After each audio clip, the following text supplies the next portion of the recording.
Eclesiastes 4, de 9 a 12, diz assim a palavra de Deus: é melhor ter companhia do que estar sozinho, porque maior é a recompensa do trabalho de duas pessoas.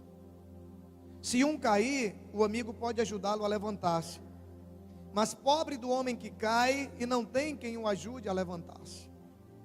E se dois dormirem juntos, vão manter-se aquecidos. Como, porém, manter-se aquecido sozinho? Um homem sozinho pode ser vencido, mas dois conseguem defender-se. Um cordão de 3 dobras não se rompe com facilidade. Amém, queridos? Ministrei essa palavra, não exatamente como vou ministrar hoje à noite, mas a base era esse texto no Encontrão das Células, algum tempo atrás. Mas essa palavra, ela é extremamente importante no momento que a gente vive hoje. O momento em que nós estamos preocupados em que toda a igreja esteja sendo bem cuidada. Em que toda a igreja, e quando eu falo toda a igreja, eu estou falando de você, que é membro da comunidade, ou você que está nos visitando, que vem esporadicamente. Mas o nosso desejo é de que você entenda a importância e a necessidade que nós temos de ter alguém para caminhar conosco. Então é um momento que nós estamos orando para que Deus possa colocar no nosso coração a importância de que nós estejamos andando juntos. E quando nós olhamos na Bíblia, a Bíblia trata isso como discipulado. O que quer dizer a palavra discipulado? Discípulo ao lado. A importância de nós termos alguém ao nosso lado durante a nossa caminhada cristã. Alguém para nos impedir de que algumas coisas que nós vimos nesse texto aconteçam. Então nós vamos hoje entender um pouco a importância do discipulado na nossa vida. Entender o que é o discipulado e a importância dele na nossa vida. A primeira coisa que o discipulado gera na nossa vida é o cuidado e a proteção. O desejo de Deus, querido, é de que nunca nós andemos sozinhos. Nunca. E esse texto que nós lemos é apenas um, mas é o que eu vejo, entendo que deixa de maneira assim muito mais clara a intenção de Deus de que a gente nunca ande só. O desejo de Deus é de que a gente nunca ande só, porque sozinho nós somos mais vulneráveis. Sozinhos nós estamos desprotegidos. Jesus disse que para que a nossa oração fosse ouvida, Ele falou que tinha que ter pelo menos quantas pessoas? 2. Jesus disse: onde tiver 2 ou mais pessoas reunidas em meu nome, ali eu estarei presente. Isso quer dizer que eu sozinho, até para mim orar, não que eu não deva ter a minha vida de intimidade com Deus, não, mas para como igreja do Senhor, que Ele falava sobre isso, quando Ele fala de ter pelo menos 2, a igreja do Senhor, onde tiver 2 pessoas ali, Ele já está presente. E aí a gente percebe a importância da gente não andar sozinho. E aí o texto que nós lemos nos deixa de maneira muito clara essa preocupação dele. Por que Deus não quer que nós andemos sozinhos? Por que Deus se preocupa tanto que a gente não ande sozinho? Por quê? Porque sozinho tudo é mais difícil, querido. Sozinho tudo é mais difícil. Sozinho nós somos mais frágeis. O texto que nós lemos, ele diz que quando nós somos pelo menos 2, nós temos mais recursos. Ele diz: é melhor serem 2 do que 1, porque nós vamos ter mais recursos. Se você tem mais recursos, você tem condições de fazer muito mais coisas. Ele diz: é melhor não andar sozinho, porque quando nós estamos sozinhos, quando nós não estamos sozinhos, nós temos quem nos ajude a levantar. E quem aqui nunca caiu? Quem aqui, você pode de repente dizer: pastor, eu nunca, desde que eu comecei a andar com Deus, eu nunca me desviei, eu nunca me afastei de Deus. Tudo bem, eu também não. Mas se você disser que nunca teve um momento de você estar para baixo, de você estar dizendo assim, meu Deus, eu preciso de alguém, senão eu não vou conseguir continuar a caminhada. Porque comigo já aconteceu. Várias vezes, não foi só uma vez. De precisar ter alguém do lado, para nos ajudar durante a caminhada. Então, quando nós não estamos sozinhos, nós temos quem nos ajude a levantar quando nós caímos. Temos quem nos aqueça quando estamos esfriando. O texto fala de se forem dois, eles vão se aquecer, e se ele for sozinho, como vai se manter aquecido? Trazendo para o mundo espiritual, quantas vezes nós estamos esfriando espiritualmente? E aí chega alguém e diz, meu irmão, o que está acontecendo? Estou percebendo que você não está bem, estou percebendo, né, que você, né, tem se afastado, estou percebendo que você não está congregando mais como você estava, estou percebendo que você está meio, o que está acontecendo? E aí, só essa preocupação, só essa atitude, e aí ora junto, e aí isso faz o quê? Ele diz, quando você está esfriando, é importante ter alguém que vai lhe aquecer, vai aquecer a sua fé, vai lhe ajudar, vai lhe levantar. E aí daqui a pouco, você que estava esfriando, daqui a pouco não é você, daqui a pouco é alguém que está do seu lado. E aí você que lá atrás teve a sua fé fortalecida e aquecida por alguém, você já vai fortalecer e aquecer alguém através da sua fé. Olha a importância de nós não andarmos sozinhos. Quando não andamos sozinhos, temos quem nos aqueça. Ele diz, quando nós não andamos sozinhos, nós somos mais fortes. Quando não andamos sozinhos, quando o texto diz que um homem sozinho ele pode ser vencido, mas dois conseguem defender-se. O cordão de 3 dobras não se rompe com facilidade. Quantas vezes que a gente se preocupa, né, com as pessoas, você vai para onde? Não vou entrar, você vai sozinho. Essa hora, o que está no nosso coração? Uma preocupação de quê? De cuidado, de proteção, de segurança. Não, peraí que eu vou ligar para fulano e contigo. Eu acho interessante que às vezes a gente manda pessoas que não vai ajudar em nada, né? Se acontecer alguma coisa, talvez ajude a correr, né? Mas só em ter alguém do lado dá aquela sensação de segurança, não é verdade? Às vezes tem alguém do seu lado que é mais medroso do que você, né? Tem alguém do seu lado que é mais frágil do que você, mas por mais frágil que essa pessoa seja, ela vai conseguir acrescentar alguma coisa a você. Já é diferente de se você estiver sozinho. Já acrescenta alguma coisa. Então a importância da gente ter alguém do nosso lado. E aí quando nós trabalhamos isso, principalmente na questão das células, e muitas vezes, querida, eu vou dizer uma coisa para você, eu entendo hoje quando Paulo escreveu em uma das suas cartas, ele escreve para uma de suas igrejas, que ele tinha aberto, ele diz para o povo, ele diz, olha, não sejam, né, tipo assim, ele dizendo, não sejam um peso para os líderes de vocês, não sejam um fardo, né, para que eles possam cuidar da vida de vocês com facilidade, ajudem, né? E muitas vezes, eu vou dizer para vocês, às vezes meu coração dói quando eu ouço dos líderes de células, e ele diz, pastor, a gente liga, a gente convida, a gente visita, as pessoas prometem que vão, e quando chega lá não vão. O que que você acha? O que que você acha que está no coração de uma pessoa que está liderando uma célula, quando ela liga para você e convida você para ir na célula? Qual é a intenção que está no coração dela? O que que passa na sua cabeça? O que que o diabo coloca na sua cabeça? Porque a única preocupação é o quê? É cuidar de você, cuidar da sua vida espiritual, zelar pelo seu relacionamento com Deus, fortalecer a sua vida espiritual, se preocupar para que você não caia, para que você não se desvie, para que você não volte para o pecado e sofra as consequências que são inevitáveis. O cuidado.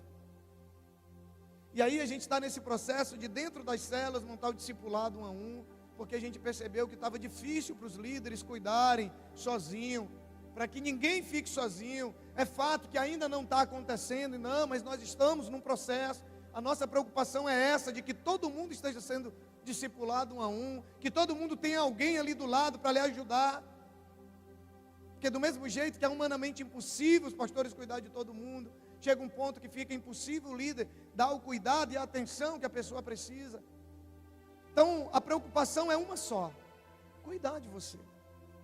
Cuidado, proteção, zelo pela sua vida com Deus.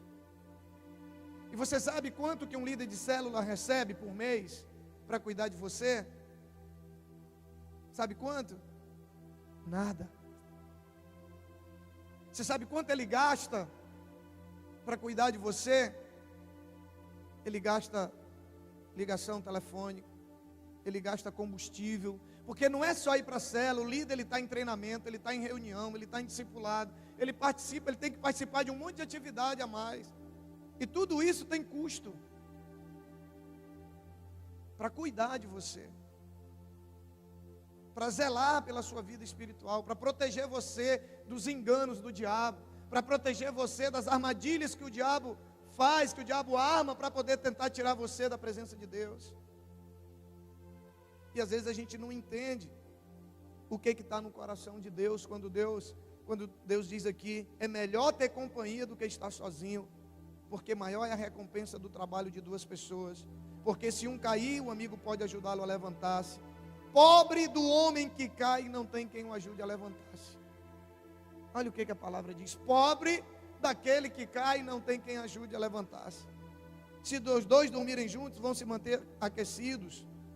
Um homem sozinho pode ser vencido, mas dois podem se defender melhor. Olha qual é a preocupação de Deus. Salomão, um dos homens mais sábios da Bíblia, em Provérbios 18, ele diz assim: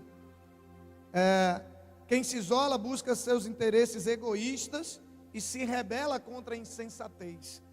A maior insensatez de uma pessoa é ela querer andar sozinha, tanto do ponto de vista humano como do ponto de vista espiritual. A maior insensatez. No outro momento, em Eclesiastes, ainda Salomão, ele diz: vi algo terrível sobre a terra, alguém tentando caminhar sozinho. Então Salomão, no final da sua vida, ele chega a algumas conclusões, né? Como ele diz, que tudo é correr atrás do vento. Um homem que teve muitas riquezas, muitas mulheres, teve tudo, e no final da sua vida ele chega à conclusão que tudo aquilo era vaidade. Ele diz: vaidade das vaidades, tudo é vaidade, tudo é correr atrás do vento. E numa dessas suas conclusões, ele chega à conclusão que ele diz que viu algo terrível, que era alguém tentando andar sozinho, alguém tentando caminhar sozinho. Queridos, o maior erro que nós podemos cometer, eu diria que é suicídio espiritual, a gente querer andar sozinho. Porque não tem quem não precise de alguém, de um ombro, seja para chorar, para abraçar, para nos proteger, para nos fortalecer, para nos orientar, para nos abrir os olhos, ou muitas vezes para nos fechar os olhos. E eu confesso para você que esse é um erro que nós estamos tentando corrigir no nosso ministério. Que ninguém esteja andando sozinho, que ninguém fique caído por não ter quem o levante. Essa é a única preocupação que está no nosso coração. Ninguém chega a lugar nenhum sozinho. Durante muito tempo, eu ouvi a seguinte frase: nós temos que aprender com os nossos erros. Só que depois eu descobri que é melhor a gente aprender com os erros dos outros do que aprender com os nossos. Se eu tenho alguém mais maduro, se eu tenho alguém que já conhece um caminho, se eu tenho alguém que já sabe que determinados caminhos não são bons, por que eu tenho que ir e quebrar a cara e dizer: não, eu quero ir ver se é assim mesmo? Isso chama-se insensatez, falta de sabedoria. Se eu posso aprender com os erros de quem já errou, por que eu vou querer aprender com os meus próprios erros? Portanto, querido, discipulado é algo bíblico, é o desejo de Deus. É a maneira que Deus encontrou de cuidar do seu povo. Jesus, o ministério de Jesus, ele foi marcado pelas multidões. É verdade. Durante a Bíblia, em vários momentos, nós encontramos, o texto dizendo que a multidão o seguia, que a multidão o comprimia em determinado lugar. Mas o foco de Jesus não estava nas multidões. O foco de Jesus estava nos 12. Jesus, ele conseguiu cuidar de toda a humanidade quando ele focou num grupo, e esse grupo cuidando de outras pessoas. Nós precisamos entender esse princípio, que não só vai trazer proteção, mas crescimento à nossa vida espiritual. Discipulado é cuidado e proteção de Deus. O discipulado também, ele gera crescimento, revelação e maturidade. Quando Jesus fala lá na grande comissão de Mateus 28, versículo 20, Jesus, ele manda que nós ensinemos aquilo que ele nos tem ensinado. Portanto, o discipulado, ele gera ensino. Quando eu estou caminhando com alguém que conhece a Deus e que tem aprendido de Deus, o discipulado, ele também gera ensino. Como que Jesus ensinou os seus discípulos? Teve momento que ele sentou e ele ministrou na vida dos discípulos. Tinha momento que ele levava eles para o monte, chegava lá, ele ministrava, ensinava. Tinha momento que ele botava eles, ia para o meio do mar para poder fugir das multidões e ele ensinava. Mas teve momentos também que Jesus era um a um. Mas a principal ferramenta de ensino de Jesus para os seus discípulos foi colocá-los ao lado dele e deixar que eles caminhassem com ele. Daí a palavra discipulado significa discípulo ao lado. Alguém que vai estar ali caminhando ao seu lado. Para na hora que você cair, ter alguém que o ajude a levantar. Para na hora que você estiver esfriando, ter alguém que ajude a lhe aquecer. Alguém que esteja ali como proteção espiritual na sua vida. Ah, pastor, e essa pessoa? Ela também vai estar sendo discipulada. Por quê? Porque o primeiro princípio para mim discipular alguém é eu ter um discipulador. Como é que eu posso cuidar de alguém se eu não tiver quem cuide de mim? Porque se eu não tiver, na hora que eu cair, eu levo o que eu estou cuidando comigo, né? O princípio do discipulado é esse. Ele gera ensino, e o ensino ele gera aprendizado e gera revelação. E a revelação ela gera crescimento em todas as áreas da nossa vida. Queridos, tudo aquilo que não cresce vira uma anomalia. Tudo aquilo que não se reproduz morre. Eu sempre falo, quando a gente fala da questão, quando hoje é quase que impossível você estar em algum congresso, em alguma questão, em algum evento e não se trate a questão do homossexualismo. E aí eu pergunto, a humanidade ela estaria fadada ao fracasso. Como que ia haver a reprodução? Um relacionamento de um homem com outro homem. Como que ia haver a reprodução? A humanidade estaria fadada ao fracasso. E tudo aquilo que não cresce vira uma anomalia. Olha o que a palavra de Deus diz em Efésios 4, versículos 13 a 16.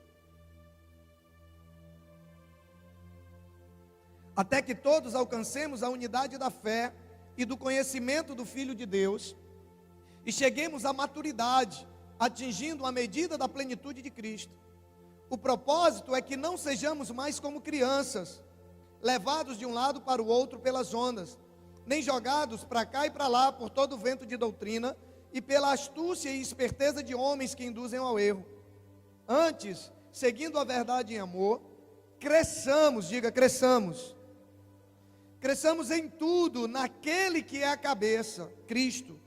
Dele todo o corpo, ajustado e unido pelo auxílio de todas as juntas, cresce e edifica-se a si mesmo em amor, na medida em que cada parte realiza a sua função. Olha que coisa tremenda. Deus fala que o desejo dele é de que todos nós cresçamos espiritualmente, que não permaneçamos como crianças, como ele diz. O propósito é que não sejamos mais como crianças, mas que a gente cresça em tudo naquele que é o cabeça, Cristo. O discipulado, ele gera crescimento.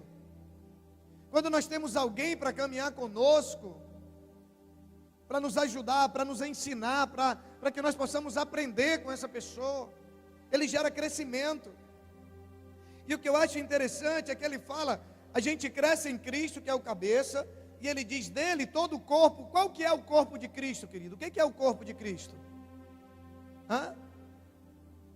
Quem é o corpo de Cristo? A igreja.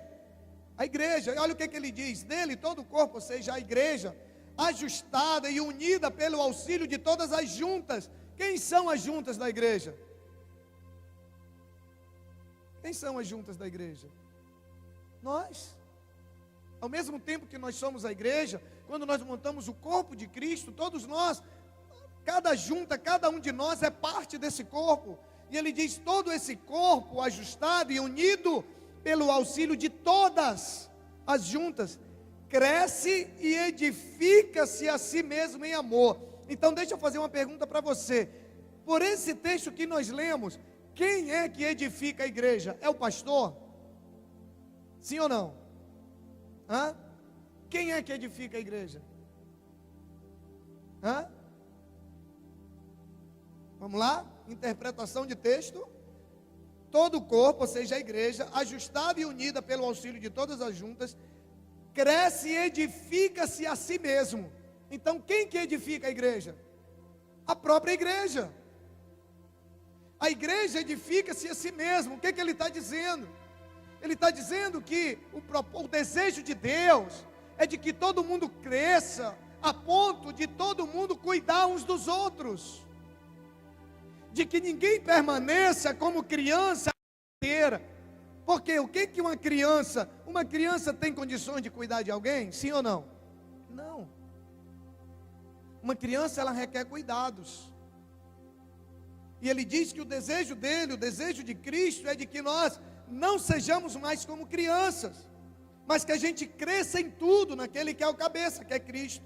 E a igreja, auxiliado por todas as juntas, ou seja, todo mundo, todos nós que fazemos parte da igreja, ele diz, ela cresce e edifica-se a si mesmo em amor, na medida em que cada parte realiza a sua função. Qual é a minha função como parte da igreja? Crescer e edificar outros. É a própria igreja que se edifica, querido. E às vezes a gente acha que a responsabilidade é só do pastor, ou é só dos líderes. Não. Quando eu chego na igreja, o propósito, o desejo de Deus para a minha vida é que eu cresça. Eu deixe de ser criança, por quê? Porque ele diz que quando nós nos convertemos, é um novo nascimento, não é isso? Quando você se converte, a Bíblia diz que nós nascemos de novo. Então, se você nasceu de novo, você é um recém-nascido. Você é um recém-nascido, você é uma criança. Aí o desejo de Deus é de que a gente se converta, nasça novamente, e aí a gente vai crescendo, e aí daqui a pouco a gente começa a edificar a vida de outras pessoas. Esse é o desejo de Deus. O desejo de Deus é que a gente não pare de crescer, que a gente cresça em tudo, que seja aperfeiçoado cada dia mais, e que todo o corpo cresça junto. E aí, queridos, quando nós não crescemos e nos tornamos aquilo que nós somos chamados para ser, todo o corpo padece. Se o seu pé não cumprir a função para a qual ele foi criado, seu corpo todo vai sofrer ou não? Às vezes a gente desvaloriza o pé, né?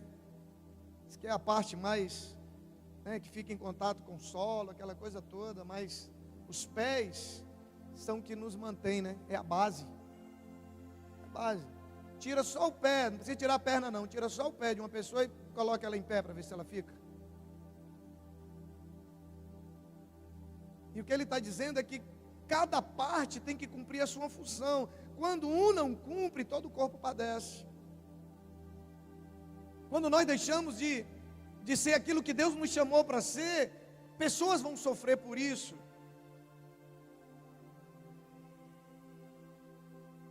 Às vezes eu penso, né, se a pessoa através de quem eu conheci o Evangelho não tivesse aceitado a Cristo, não tivesse crido e não tivesse, o que seria de mim?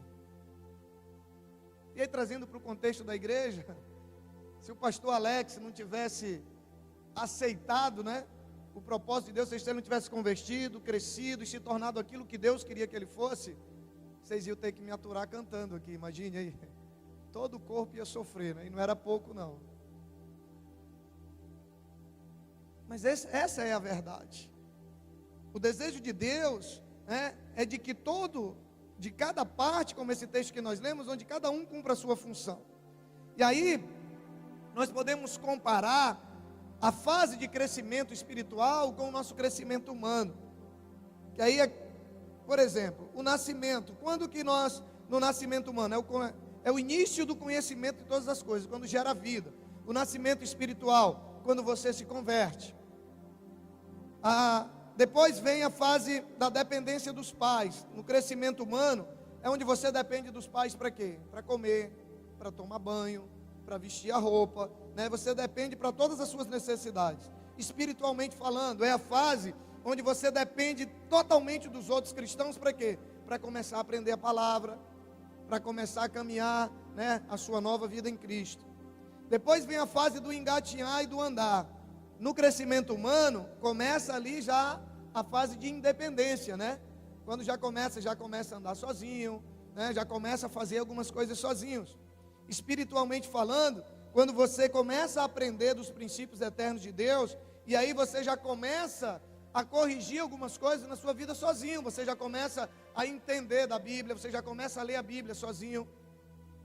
Depois vem a fase da escola, e aí vem a aprendizagem, que é algo que nós precisamos valorizar, querido. É o ensino. Se nós não aprendermos sobre Deus, nós não temos como andar com Deus. É a fase onde vem o conhecimento, onde nós aprendemos a andar com Deus, a ler a Bíblia, a compreender a vontade de Deus, onde nós aprendemos verdades mais profundas acerca de Deus. Depois vem a adolescência, né, a fase da independência, né, já dos adolescentes, mas sem responsabilidades. O crescimento espiritual é a fase onde nós temos menos dependência já de outros cristãos e uma maior dependência de Deus. E enfim vem a fase adulta, onde nós adquirimos responsabilidades, temos novas experiências e começamos a dar suporte a outras pessoas. Espiritualmente falando, a mesma coisa. Nós começamos então a assumir responsabilidades e a ter novas experiências, ajudar cristãos recém-convertidos, ajudar em ministérios. E aí, você imagine, olhe para você hoje. Um dia você nasceu, você precisou que alguém lhe alimentasse, que alguém cuidasse de você, que alguém caminhasse com você. Vieram todas essas fases e hoje você cresceu, você se tornou adulto, você já se tornou pai de família. Hoje você já está cuidando de outras pessoas. Hoje você já tem filho, você já está reproduzindo aquilo que seus pais fizeram com você, ou alguém fez com você. Hoje você está reproduzindo. Por quê? Porque você cresceu.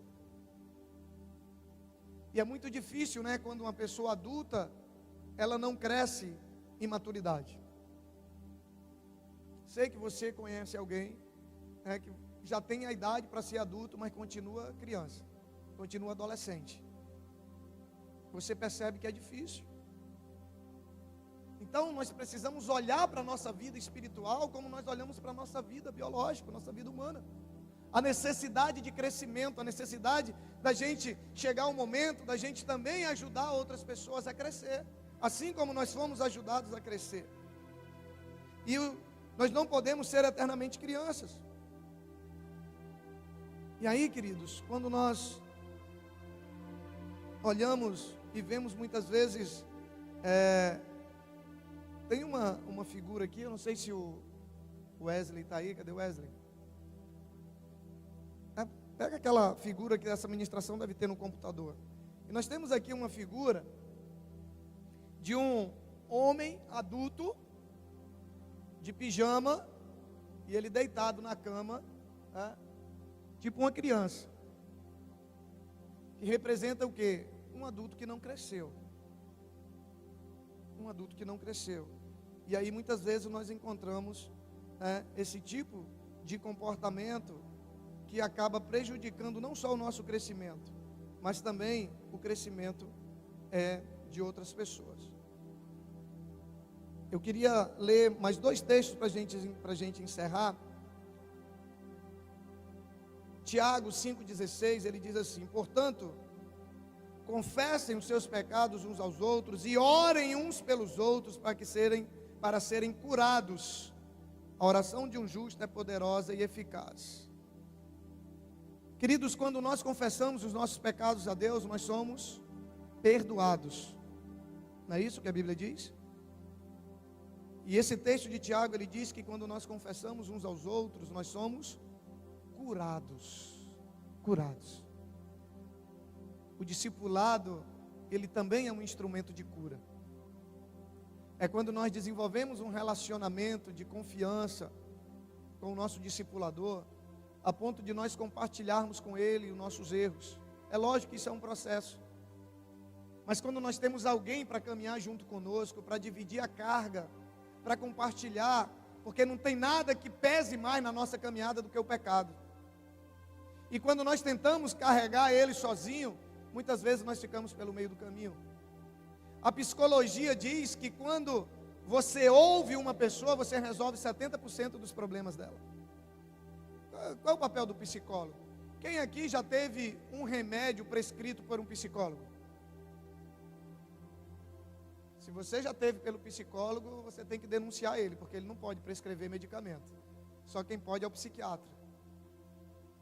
Qual é o papel do psicólogo? Você chega lá cheio de problemas, aí você senta lá no divã, aquela cadeira muito confortável, aí você fala, ele só ouve você, não é isso? Só lhe ouve. Depois ele lhe dá uns conselhos, você vai embora, você paga lá 200 conto para ele, e vai embora feliz da vida, ele se torna o seu melhor amigo, é a pessoa que se alguém falar mal dele perto de você, você briga. Está aqui a imagem, né? É o que acontece muitas vezes com a gente, né? A gente não cresce e a gente se torna isso aí, ó. Olha que maravilha, bebezão. Né? Então, o discipulado é isso. E muitas vezes você tem pessoas querendo lhe ajudar com seus problemas de graça. Melhor, pessoas que estão pagando para ajudar você e você não quer. E qual é o papel do psicólogo? A não ser lhe ouvir, pegar o seu dinheiro, né, e lhe dar uns conselhos. Eu não estou descartando aqui a necessidade e a importância, em alguns casos, dos psicólogos, não. Porque há casos que há sim a necessidade de um profissional, isso é fato. Mas 70% dos nossos problemas são resolvidos quando nós temos alguém que nos ouve. Quando nós temos alguém para nos dar alguns conselhos e nos abrir os olhos. E o discipulado, é por isso que nós dizemos que o discipulado, além de ser um instrumento de proteção, de cuidado, de crescimento, o discipulado também é um instrumento de cura. Porque nesse texto de Tiago, quando ele diz que quando nós confessamos os nossos pecados uns aos outros, nós somos curados. E o Salmo 32, versículo 1 a 3, ele diz: como é feliz aquele que tem suas transgressões perdoadas e seus pecados apagados. Como é feliz aquele a quem o Senhor não atribui culpa e em quem não há hipocrisia. Enquanto escondi os meus pecados, o meu próprio corpo definhava de tanto gemer. Amados, o discipulado é um caminho que Deus estabeleceu para nós trilharmos o projeto dele para a nossa vida. O discipulado é o modelo. O que quer dizer a visão MDA? Modelo de discipulado apostólico. Não quer dizer que eu vou me tornar apóstolo ou que só é apóstolo, não. Quer dizer que é um modelo que está sendo seguido, o modelo que os apóstolos seguiam. Modelo de discipulado apostólico. Onde a importância de que toda a igreja seja cuidada. Então eu queria que você visse o discipulado como algo extremamente importante para a sua sobrevivência espiritual. E você mais do que ninguém sabe disso. Quantas vezes foi uma palavra de alguém que por acaso, ou que você foi atrás, ou que foi na sua casa, quantas vezes uma palavra de alguém evitou que você caísse? Ou muitas vezes ajudou você a levantar mesmo depois que você tinha caído. O desejo de Deus é de que nós nunca andemos sozinhos. Diga para o seu vizinho aí, diga: o desejo de Deus é de que você não ande sozinho. Esse texto base que nós lemos em Eclesiastes, ele nos revela essa preocupação do coração de Deus. E eu quero dizer para você que é essa preocupação que está no nosso coração, de que você não só seja cuidado por alguém, mas de que você também, você que já cresceu, você que já está, porque quando Jesus fala do discipulado, ele diz: ensine aos outros aquilo que eu tenho lhe ensinado. Então, se você já aprendeu alguma coisa de Deus, você já pode ensinar alguma coisa para alguém. E o texto de Efésios, quando ele diz que nós devemos edificar uns aos outros, a igreja edifica a si mesmo. Se o desejo de Deus é de que nós não andemos sozinhos, qual é o desejo do diabo? É de que você ande só. Esse é o desejo do diabo, que você ande sozinho, porque você sozinho é mais fácil dele te convencer. Quando o diabo convenceu a Eva, ela estava junto com Adão, sim ou não? No momento, o diabo convence a Eva, depois ela vai conversar com Adão. Se o diabo puder nos deixar sozinhos, sempre ele vai nos deixar, porque ele sabe que nós somos mais vulneráveis, nós somos uma presa mais fácil de ser convencida, nós somos mais fáceis de ser derrubados, nós somos mais fáceis de nos afastarmos de Deus, tudo fica mais fácil para ele. Por que quando o diabo quer tirar alguém da presença de Deus, a primeira coisa que ele faz é tirar ele da igreja? Por que a primeira coisa que ele coloca no coração é para ele parar de congregar? Por que você acha que é tão difícil você ter uma dificuldade, uma resistência tão grande de ir para a célula? Porque ele não quer que você tenha ninguém cuidando de você. Ele não quer ninguém orando por você. Ele não quer ninguém protegendo você. Ele não quer você andando com segurança do lado. Quer você sozinho. Quer você sozinho. Fica mais fácil você acreditar nas mentiras dele. Quando eu digo você, eu estou dizendo nós. É por isso que eu não ando sozinho.